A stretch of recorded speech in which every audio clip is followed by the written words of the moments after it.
Bonjour, bonjour peuple de Dieu, et que Dieu vous bénisse. Aujourd'hui, je vais vous partager un témoignage. C'est en fait une révélation que j'avais il y a un peu plus longtemps. Mais si Dieu veut qu'aujourd'hui que je puisse me mettre devant vous pour les partager, ça peut être aussi pour toi. Parce que je l'avais partagé un peu plus longtemps. C'est une vision depuis l'année 2013. Vraiment, que Dieu nous aide beaucoup. C'est pas facile. Parfois, on se dit toujours que est-ce que l'enfer existe réellement? Est-ce que l'enfer n'existe pas? Oui, l'enfer existe. C'est vrai, l'enfer existe. Moi aussi, je suis née dans une église catholique. J'étais née dans une église catholique. Et après juste mon diplôme d'État, Dieu m'avait fait grâce de mes repentures. J'avais accepté Jésus-Christ comme Seigneur et Sauveur. Et par sa grâce, il avait décidé aussi, bon, c'est Dieu qui avait décidé bien sûr, Jésus-Christ de Nazareth, de m'ouvrir un peu les yeux spirituels. Et c'est pendant ce moment-là, juste après un jour après mon baptême, c'est là que Jésus-Christ a commencé à me parler sur plusieurs choses, sur des choses que je ne connaissais pas, sur des choses que j'ignorais, sur des choses que j'avais un peu de doute. Mais Jésus-Christ m'avait fait grâce. C'est vraiment une grâce de voir toutes ces choses-là. Et toi aussi, là où tu es en train de m'écouter, c'est vrai, tu peux me voir, tu peux me connaître ou pas. Mais le plus important, c'est les messages que je t'ai apportés, c'est les messages que je suis en train de te dire. Je n'ai pas inventé, non. Je ne t'ai inventé aucun message juste pour venir me faire voir, non.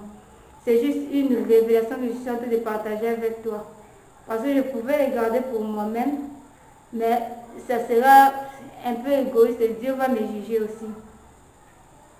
C'est vrai, je l'avais eu. Bon, par rapport à l'église que j'avais, je n'avais pas eu la capacité de les publier en fait.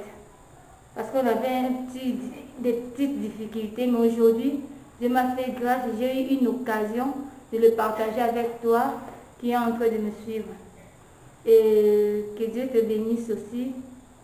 Et laisse que Dieu fasse ce que je vais te dire aussi, que ça puisse être vraiment le bienvenu dans ton cœur. Ne les néglige pas. Tu peux te dire que bon, ils ont toujours l'habitude de parler, ils parlent toujours.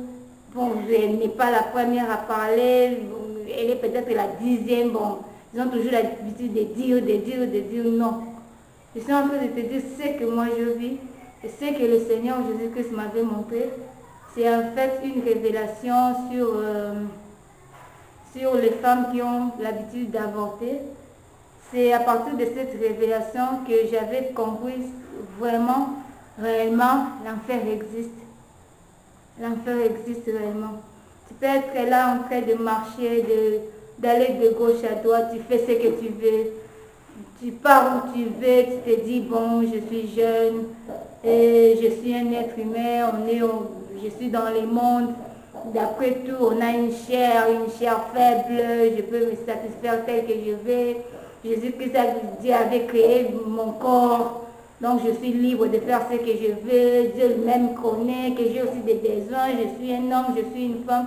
Laisse-moi te dire, tout ce que tu dis là devant Dieu, c'est nul. Parce que Jésus-Christ avait résisté aux tentations. Jésus-Christ est notre seul exemple. Tant que Jésus-Christ était dans cette chair faible, il avait résisté aux tentations. Cela veut dire que toi aussi tu peux résister. Ce n'est pas par ta force, mais grâce au Saint-Esprit, bien sûr. Juste demander son aide. Il peut aussi te protéger toi. Il peut aussi te faire résister dans des péchés.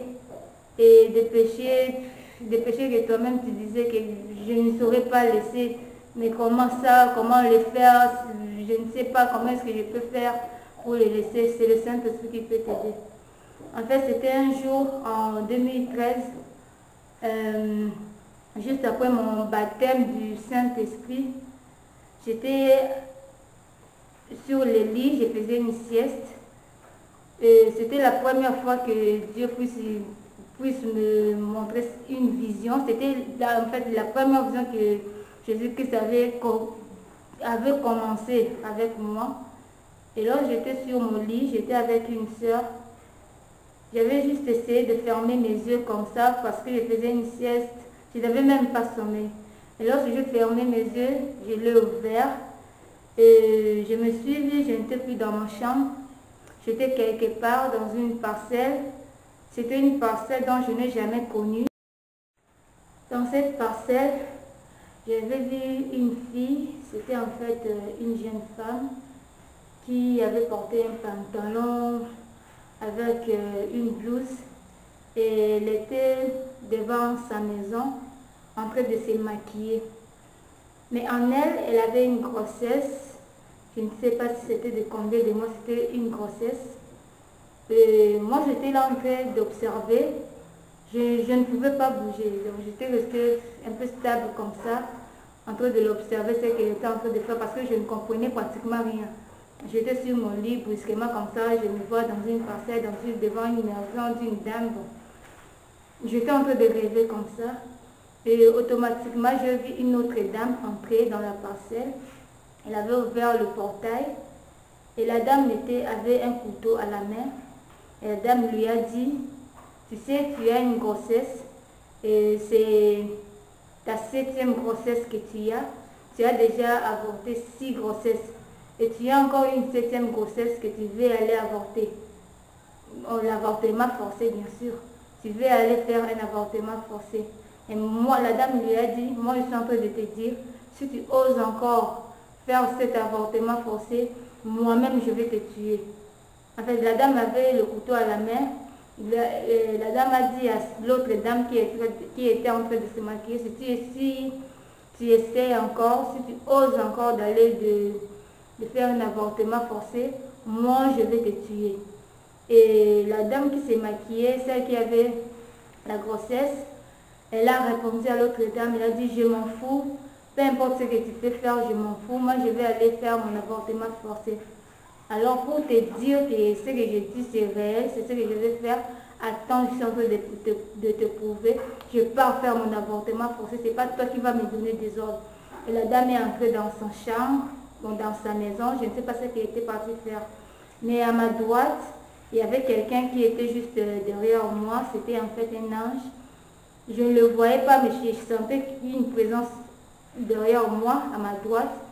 Et l'ange me dit, m'a juste appelé par mon nom. Il a dit, Espé, est-ce que tu sais que toutes les femmes qui ont l'habitude de faire des avortements forcés n'iront pas au ciel? Moi, je lui ai dit, parce que j'étais catholique, je ne comprenais rien du tout. Je lui ai dit, ah, pourquoi? Comment ça? Comment est-ce qu'ils n'iront pas au ciel? Bon, c'est une femme, c'est normal. J'ai essayé un peu de faire en fait une curiosité, parce que je ne connaissais pas que l'enfer existait. Je me suis dit, comment c'est qu'une femme qui a fait un avortement forcé peut aller en enfer? Elle ne peut pas aller au ciel. Et l'ange me dit, regarde au moins cette femme. L'ange, elle était un peu triste, elle n'était pas vraiment joyeuse. J'étais devant, mais je voyais son numéro derrière moi. L'ange n'était pas vraiment joyeux, il était trop triste. Il m'a dit, regarde cette femme, la femme qui est en train de chercher encore à faire encore un avortement forcé. Regarde sa vie en enfer. Et l'ange avait pris sa main, il a essayé juste de faire ça, comme si quelqu'un cherchait à tourner une page d'un cahier. Et lorsqu'il a fait ça, je me suis retrouvée devant, c'était vraiment l'enfer. Je ne savais pas que c'était l'enfer, mais je me suis retrouvée devant un feu liquide. C'était un endroit trop noir, il n'y avait pas de soleil, il n'y avait pas d'air, il n'y avait pas de lumière, il n'y avait rien du tout. C'était seulement un feu liquide comme ça, donc un feu liquide. Donc un feu qui a une forme de, c'est comme l'océan de feu. C'était vraiment terrible. J'ai regardé à gauche, j'ai regardé à droite, je n'ai rien vu. Mais au-dessus de cet océan, il y avait quelque chose comme des braises, bon, pas vraiment des braises, comme de larves. c'était comme l'ensemble des feux. Il y avait trop de feux. Je ne sais pas si c'était la chair des humains, c'est comme ça, je ne sais pas. Il y avait des morceaux de quelque chose comme de braise là-dessus. C'est ces feux qui, la lumière de ces feux qui était comme la lumière de cet endroit. Il n'y avait ni air, ni arbre, ni rien du tout. C'était vraiment un endroit terrible. Mais Dieu nous avait fait grâce. Là où moi là où cet ange m'avait amené, c'était qu'il y avait une barrière entre moi et ce feu. C'était comme une couche de gloire, si je peux dire, qui m'avait séparé avec ce feu. Parce que toute la chaleur qui était là-bas, la chaleur qui était dans ce feu, n'arrivait même pas à me toucher, voilà. N'arrivait même pas à me toucher. Et lorsque j'étais avec cet ange, j'ai regardé l'ange, j'ai regardé cet endroit, j'ai demandé à l'ange, mais où est la dame en question?